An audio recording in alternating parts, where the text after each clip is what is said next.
We did get some news here in terms of the Fed cutting its GDP forecast, increasing its inflation forecast, sort of acknowledging the uncertainty. Not anything that shocking here, but sort of in line with what the market was expecting.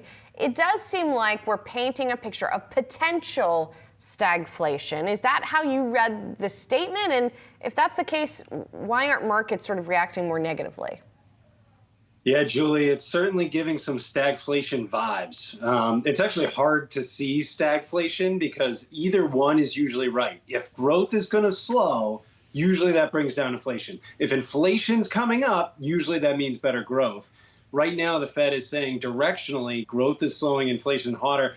And frankly, Julie, I don't get the market reaction. It's a pretty positive market move after the summary of economic projections hit the tape. But this, to me, if they're weakening their growth prospects to under 2%, that's a pretty fragile economy.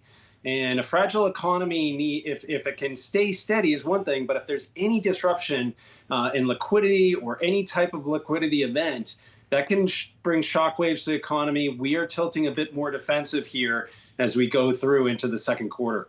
And, as we were talking about with our panel and reaction and quick reaction there, the Fed really is waiting, right? Waiting for confirmation, it looks like, of maybe which way that's going to tilt. Or do they need to be worried more about inflation? Do they need to be more worried about growth? So it's interesting that in your case, you're saying, I'm not going to wait. I'm just kind of taking a step back here because we don't know which way it's going to go.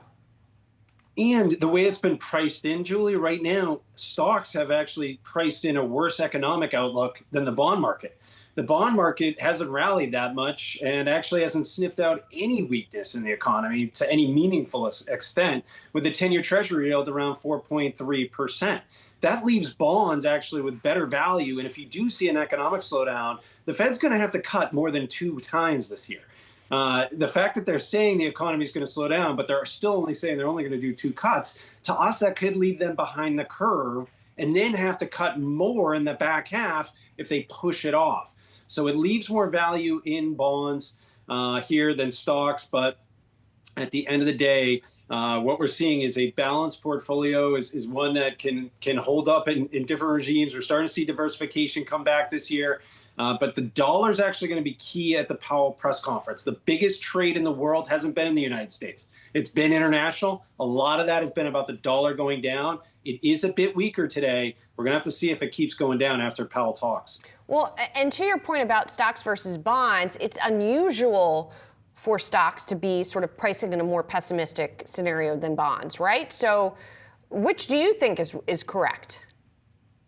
Usually the bond market is considered the smarter of the two, but I almost think about like two personalities, Julie, where the stocks are always optimistic. The bond investors are typically more pessimistic. Stocks are stories, bonds are math, are kind of the way we look at it. But we think the bond market is actually more wrong on this one than the stock market, that it hasn't repriced. And really the bond market is looking for the Fed. Right now, the bond market, it has flattened a bit. In terms of the curve, that usually spells out a bit of weaker growth as the 10-year yield has come down relative to the 2-year yield.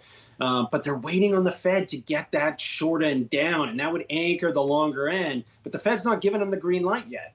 And so, again, this comes back to the Fed. And as hawkish as they are in the first half, that might mean they have to be more dovish and back-end load cuts in the back half. You got to be patient, but you're getting paid nice income while you wait. We think that's a good thing.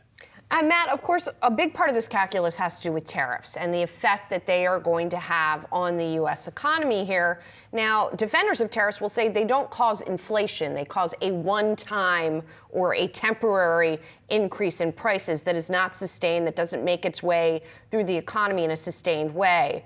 What do you think of that argument, and how are you thinking about how inflation is going to move this year?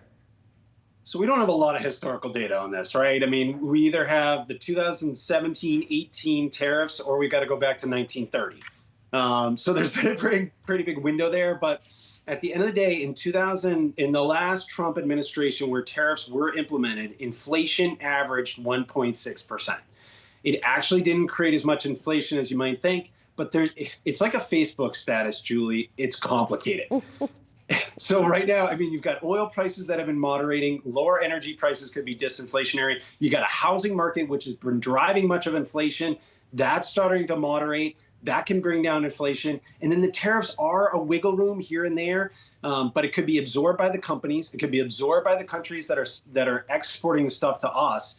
You add it all up, it probably isn't as bad as you might think, but it's giving a negative growth impulse. Only in the United States. I don't know how it's only in the United States, but that's what the market's pricing in. We think that's a bit misguided. We're all in the same economic cycle.